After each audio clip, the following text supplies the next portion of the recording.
Dear student, NEET 2025 का paper एक बहुत बड़ा झटके की तरह आया है। देखिए, नीट 2025 एक बहुत ही मुश्किल पेपर रहा है। स्पेशली अगर हम बात करें तो फिजिक्स की अब तक का सबसे डिफिकल्ट पेपर रहा है।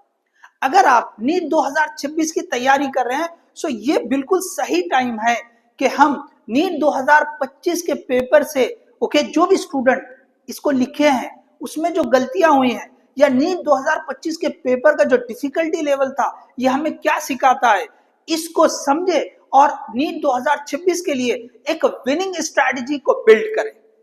सबसे पहले यहाँ पे हम बात करेंगे कि सब्जेक्ट के हिसाब से हर सब्जेक्ट एक हमें क्या सीख दे रहा है नीट 2025 के पेपर से। तो हमें ये जो भी लेसन्स इस पेपर से मिल रहे हैं, पहले हम सब्जेक्ट वाइज देखेंगे। इसके बाद देखिए, ये बहुत इंपॉर्टेंट वीडियो होने वाली है।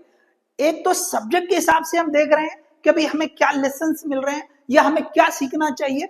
इसके साथ सब्जेक्ट से हटके थोड़ा और ऊपर लेवल पे या जनरली अगर हम सोचेंगे तो कुछ और पॉइंट्स के ऊपर भी हमें मेहनत करनी पड़ेगी 2026 में अगर अच्छा स्कोर करना है। तो यहाँ पे जो एक अच्छी स्ट्रैटेजी बिल्ड करना है, तो इस वक्त जो डिफिकल्टीज फेस किए हैं उन सब को ओवरकम करने के लिए स्ट्रैटेजीज को प्लान करना पड़ेगा। तो अगर हम ये सब्जेक्ट वाइज जो भी डिफिकल्टीज आए हैं और ये पेपर हमें क्या इससे रिलेटेड लेसन दे रहा है, इनको तो देखेंगे ही। उसके बाद लास्ट में हम 2026 के स्ट्रैटेजीज में हमें किन चीजों को इंप्रूव करना पड़ेगा। जैसे स्ट्रेस है, एक्यूरेसी है, टाइम मैनेजमेंट है, ये बहुत ज्यादा इंपॉर्टेंट है। अब देखिए, ये सभी को पता है स्ट्रेस, लेकिन जो पॉइंट आने वाले हैं वो बहुत ज्यादा इंपॉर्टेंट है। वो कौन सा स्ट्रेस है, उसको किस तरह मैनेज करना पड़ेगा, उसके लिए क्या हमें करना पड़ेगा, स्टूडेंट को क्या करना पड़ेगा, टीचर्स को क्या करना पड़ेगा, पेरेंट्स का क्या रोल रहेगा, वो सारी चीजें हम इस पॉइंट में डिस्कस करने वाले हैं। तो इसलिए इस वीडियो को लास्ट तक देखें, स्टूडेंट्स के लिए, पेरेंट्स के लिए, सबके लिए। ये जो वीडियो है ना, ये बहुत ज्यादा इंपॉर्टेंट है। तो ये जो पॉइंट्स है ये बहुत ज्यादा इंपॉर्टेंट रहने वाले हैं। तो सबसे पहले अगर हम बात करें सब्जेक्ट वाइज, तो फिजिक्स का जो पेपर था that is the most difficult paper, ये सब मानते हैं। अब देखिए, इसमें इस जो फिजिक्स का पोर्शन था इसे डिफिकल्ट सेक्शन माना गया, या कई सारे लोगों ने बोला द मोस्ट फियर्ड सेक्शन, सबसे जो है जिस सेक्शन को देख के बच्चों में घबराहट फैल गई, वो स्ट्रेस में आ गए, जिसकी वजह से आगे के पेपर में बहुत सारी उनसे गलतियां हो गई और उनका स्कोर अच्छा खासा नीचे गिर गया है। तो अब ये जो पेपर था, इसके बारे में इसका थोड़ा सा एनालिसिस देखेंगे, बिल्कुल शॉर्ट में, बहुत लेंथी वीडियो नहीं होने वाली है।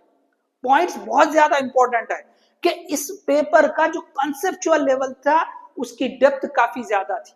इसी तरह से ये जो पेपर था न्यूमेरिकली काफी हेवी था, मतलब इसमें जो न्यूमेरिकल कैलकुलेशन थे उसकी भी डेप्थ अच्छी खासी थी। इसी तरह से जो भी questions most of the question उसमें कंसेप्ट रिक्वायर्ड था। आपको फंडामेंटल क्लियर होना था, तभी वो क्वेश्चन थोड़ा आपको आसान, मॉडरेट लेवल के क्वेश्चन हम मान रहे हैं, तो अगर आपके कंसेप्ट क्लियर है तो ही वो आपको आसान लग सकते थे या आप उसको कर सकते थे। ऐसे क्वेश्चन बहुत कम थे जो स्ट्रेट फॉरवर्ड फॉर्मूले में हमने वैल्यू रखा और सॉल्व कर लिया, ऐसे बहुत कम क्वेश्चन थे। तो ये जो इस तरह का जो पेपर था, अब इससे हमें क्या सीखना चाहिए कि भाई कंसेप्चुअली बहुत डेप्थ थी, तो हमें कंसेप्चुअली स्ट्रांग बनना पड़ेगा। तो इसके लिए आपको क्या करना है, तो अपने कंसेप्ट को बिल्ड करें यूजिंग एनसीईआरटी, ये मेन आपकी बुक है। इसके साथ में आप प्रैक्टिस करें, एससी वर्मा सर की बुक लें और उससे आप प्रैक्टिस कर सकते हैं। या कोई और भी आप मटेरियल जो है जहां पे आपको अच्छे लेवल के क्वेश्चंस मिले, आप वो प्रैक्टिस करें, और कम से कम 1 घंटा डेली आप न्यूमेरिकल की प्रैक्टिस करें। तो कंसेप्ट बिल्ड करने के लिए एनसीईआरटी और बहुत सारे लोग जैसे एससी वर्मा सर की बुक यूज करते हैं, तो अगर आप यूज करें इन्हें और अपने कंसेप्ट को बिल्ड करें, फिर आप जो है ना एमसीक्यूज पे जाए। तो पहले जो है ना इनके ये जो एनसीईआरटी और एससी वर्मा सर है, इनके जो क्वेश्चंस दे रखे हैं ना, पहले इनको अच्छे से सॉल्व करें, जिससे आपका कंसेप्ट अच्छा बिल्ड हो जाए। अब देखिए, इसके बाद दूसरा जो सेक्शन आता है केमिस्ट्री का, तो केमिस्ट्री का सेक्शन जो है ना स्टूडेंट्स को लगभग एक बैलेंस्ड लगा, लेकिन साथ में ट्रिकी भी था। उसमें कई सारे क्वेश्चन जो है ना जैसे ट्रिकी थे। अगर हम बात करें फिजिकल केमिस्ट्री की तो उसमें कुछ ना कुछ कैलकुलेशन होते ही है। ओके, तो वहां पे आपको कुछ ना कुछ जैसे डिफिकल्टी गई है। इसी तरह से जो ऑर्गेनिक का पार्ट था वो एप्लीकेशन बेस्ड, स्ट्रॉन्ग एप्लीकेशन के ऊपर, अगर आप एप्लीकेशन बेस्ड अगर क्लियर नहीं है तो फिर यहां पे भी आपको डिफिकल्टी गई। इसी तरह से जो ऑर्गेनिक का पार्ट था, अगर आपने रट्टा मार के गाओ तो फिर वो क्वेश्चन करने में बिल्कुल आपको डिफिकल्टी गई। अगर आपने अंडरस्टैंडिंग के साथ किए तो ही वो क्वेश्चन कर सकते थे। तो यहाँ पे ये पेपर भले ही बैलेंस था लेकिन साथ में ट्रिकी भी था। तो इससे हमें क्या सीख मिल रही है कि हमें जो है, जो भी हम सीख रहे हैं उसको रट्टा नहीं मारना है। ओके, हमें अच्छे से अंडरस्टैंड करना है। जैसे हम जो इक्वेशन रिएक्शंस होते हैं, जो रिएक्शंस होते हैं, तो हम अगर उसका रट्टा मारेंगे कोई फायदा नहीं। अगर उसको चेंज करके अगर पूछता है तो हम वो नहीं कर पाएंगे। So you learn the reactions with some logic. आपको अच्छे से समझना है। ओके, आपकी अंडरस्टैंडिंग अच्छी होनी चाहिए। सिंपली सिर्फ आपने मेमोराइज कर लिया इससे नहीं चलेगा। तो आपको जो है ना लर्न करना है, अच्छे से अंडरस्टैंडिंग आपकी बढ़ानी है, आपको अच्छे से सीखना है, तभी आप जो है ना इसको अच्छे से कर पाएंगे। तो ये जो है आपको केमिस्ट्री का पेपर जो है लेसन दे रहा है। इसी तरह से अगर बायोलॉजी की अगर बात करेंगे तो बायोलॉजी का पेपर लेंथी था लेकिन साथ में स्कोरिंग भी था। दूसरी इंपॉर्टेंट बात यह है कि कई सारे एक्सपर्ट ये बात बता रहे हैं कि इसमें जो पेपर, इस पेपर में जो क्वेश्चंस आए हैं वो 80% से ज्यादा डायरेक्टली एनसीईआरटी से आए। ये जो पॉइंट है, ओके, और 80% questions are directly from the NCERT. तो हमें ये क्लियर इंडिकेशन दे रहा है कि हमें एनसीईआरटी की बहुत मेहनत करना है, एनसीईआरटी को बहुत अच्छे से पढ़ना है, बहुत अच्छे से समझना है। अब देखिए ये पेपर लेंदी था, बहुत सारे स्टूडेंट ने थोड़ा वक्त देके किया है जिससे उनके मार्क्स भी आए, लेकिन कई सारे स्टूडेंट ने बहुत ही सिली मिस्टेक की है। अब ये जो सिली मिस्टेक की वजह से उनके मार्क्स कम हो गए। क्यों? पेपर लेंदी था, मतलब आपको ज्यादा रीड करना था, तो उनकी पुअर रीडिंग, ओके, आपको पुअर रीडिंग को भी अवॉइड करना है। Avoid silly mistake and poor reading, ये लेसन दे रहा है हमें ये पेपर। ओके, कि आपने जो है सिली मिस्टेक नहीं करना है और पुअर रीडिंग भी नहीं करना है। पुअर रीडिंग मतलब भाई आपको कौन सा एडवांटेज नहीं है पूछ रहा है। Okay, which is not the advantage, okay, from the following. अब हम उसको गौर से देख ही नहीं है कि नॉट बोल के बोला है, हमने देख लिया, ओके, सीक्वेंस में देखा, एडवांटेज जैसी आया उस पर टिक कर दिया। तो ये जो है ना पुअर रीडिंग है। इसी तरह से इसी को आप सिली मिस्टेक भी बोल सकते हैं। कई सारी जगह पे आप जो है ना भाई ऑप्शन जो है स्टेटमेंट बेस है, 4 स्टेटमेंट दे रहे हैं। अब 4 स्टेटमेंट पढ़ने के बाद नीचे आपको देखना है ऑप्शन एबीसीडी अलग है कि भाई वो जो है ऑप्शन ए में लिखा है कि स्टेटमेंट 1 एंड 2 और दूसरे में लिखा है 2 एंड 3, 3 एंड 4, 1 एंड 4। हम वहां तक पहुंच ही नहीं रहे, पुअर रीडिंग कर रहे हैं, हम बस ऊपर का पढ़े और ऑप्शन देख रहे हैं। तो ये जो गलतियां है ना, इनकी वजह से बहुत सारे स्टूडेंट के मार्क्स कम हुए, they are lost the marks. तो ये जो है ना आपको लेसन दे रहा है कि avoid silly mistake and avoid poor reading. अब आपको करना क्या है इसके साथ में, और क्या लेसन आपको मिल रहा है? एनसीईआरटी को डेली रीड करना है, इंपॉर्टेंट पॉइंट्स को हाईलाइट करना है, लाइन बाय लाइन समझना है, रिवाइज आपको कंटिन्यू मतलब रेगुलर बेसिस पे करना है, तभी आप वो एनसीईआरटी से सीख पाएंगे। ओके, जो यहाँ पे बता रहा है कि डायरेक्ट क्वेश्चन 80% से ज्यादा है, तो ये जो है आपको करना पड़ेगा। अब देखिए लेंदी है तो इसके लिए क्या है कि भाई आपको टाइम भी मैनेज करना है, स्पीड बढ़ानी है, लेकिन स्पीड बढ़ाने के चक्कर में एक्यूरेसी को कॉम्प्रोमाइज नहीं करना है। तो पहले एक्यूरेसी को बढ़ाए, उसके बाद फिर स्पीड को भी बढ़ाए। First work on the accuracy. आपके जितने आप क्वेश्चन कर रहे हैं ना उसमें most of the answer correct होने चाहिए। जैसे 90 क्वेश्चन है तो आप एक अच्छे पढ़ने वाले स्टूडेंट है, ऑलमोस्ट पूरे आप अटेम्प्ट कर रहे हैं, 90 अटेम्प्ट कर रहे हैं, ये समझ लें कि भाई कम से कम आपके 85 के ऊपर करेक्ट होना चाहिए। एक 2 क्वेश्चन आप समझ लीजिए कि आपके रॉन्ग हो गए 70 क्वेश्चन अटेम्प्ट किए तो आपके 68 67 करेक्ट होने चाहिए। तो पहले एक्यूरेसी को बढ़ाएं, उसके बाद फिर आप स्पीड को भी बढ़ा सकते हैं। स्पीड किस तरह बढ़ाएंगे? तो आपको बार बार मॉक टेस्ट लिखने पड़ेंगे, तो टेस्ट लिखकर आप वो स्पीड को बढ़ा सकते हैं, एक्यूरेसी भी बढ़ेगी, फिर स्पीड भी बढ़ाएंगे। तो ये जो है ना लेसन दे रहा है कि बायोलॉजी का पेपर कि आपको ये चीजें करनी पड़ेगी। तो देखिए ये तो हमने डिस्कस कर लिया कि सब्जेक्ट वाइज हमें क्या लेसन मिल रहा है नीट 2025 के पेपर से। अब आते हैं द मोस्ट इंपॉर्टेंट पार्ट कि भाई इनको हटके, इन सब्जेक्ट से हटके और क्या लेसन दे रहा है, the most important lesson from the NEET 2025। देखिए यहां पे ओके जो सबसे इंपॉर्टेंट जो लेसन है कि अपने आप को टेंशन फ्री रखना, स्ट्रेस में जाने नहीं देना चाहिए था। ये लेसन था, ये लेसन है नीट 2025 के पेपर से। तो आपको ओके चाहे स्टूडेंट हो, पेरेंट्स हो, टीचर हो, इस सब के लिए बोल रहा हूं कि हम अपने स्टूडेंट को ये समझाए, उनके जहन में बिठा दे कि पेपर का लेवल कुछ भी हो, अगर पेपर बहुत डिफिकल्ट है तो स्टूडेंट ने अपने आप को ये समझाना चाहिए कि ये सिर्फ मेरे अकेले के लिए डिफिकल्ट नहीं है, ये तो सारे स्टूडेंट के लिए डिफिकल्ट है। तो सबके लिए एक जैसी कंडीशन है।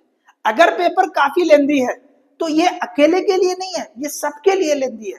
तो ये डिफिकल्टी का और लेंदी होने का हम अपने जो है ओके जहन पर प्रेशर ना बनने दें, हम जो है ना मेंटली स्ट्रेस में ना आए, ये अपने आप को समझाए। सबसे पहले काम ये करना है कि पेपर का लेवल किसी भी तरह का हो, हमें स्ट्रेस में नहीं आना है। क्यों? तो ये तो सबके लिए उसी तरह का लेवल रहने वाला है। तो पर हमें क्या करना चाहिए, हमें स्ट्रेस में नहीं आकर हमें वो करना चाहिए जो हमें उस पेपर में से आता है, उसको एक्यूरेसी के साथ करना चाहिए, अपना बेस्ट देना चाहिए। जो भी आपको आता है उसको अच्छे से करें, ये आपका काम है। तो अब ये जो 2025 के पेपर में जिस तरह से मेंटल प्रेशर ओके स्टूडेंट्स को हो गया, उसकी वजह से उनको जो आता था वो भी ठीक से नहीं कर पाए। तो यहाँ पे इस मेंटल प्रेशर के ऊपर आपको वर्क करना पड़ेगा, अपने स्टूडेंट को ट्रेन करना पड़ेगा। तो ट्रेन किस तरह करेंगे? तो देखिए स्टूडेंट को अगर हम ये जहन में बिठाने के लिए बोल भी दे और वो सोच भी ले, लेकिन फिर भी स्टूडेंट है तो एक बार बोलने से नहीं हो जाएगा, आपको ट्रेन करना पड़ेगा। तो ट्रेन किस तरह करेंगे? देखिए स्टूडेंट के जो भी पेरेंट्स है, स्टूडेंट्स है ओके, मैं टीचर से भी कहूंगा, तो स्टूडेंट और पेरेंट्स ने जो इंस्टीट्यूट में अपना स्टूडेंट जा रहा है, अपना आपका बच्चा जा रहा है, तो वहां पे डिमांड रखे कि इन बिटवीन, जैसे महीना भर हो गया, महीने डेढ़ महीने में एक आध बार ऐसा टेस्ट ले जो एकदम से चेंज लेवल हो, एकदम से डिफिकल्टी लेवल ज्यादा हो, जैसे 2025 में होगा। तो उस पेपर में देखे बच्चे किस तरह परफॉर्म कर रहे हैं।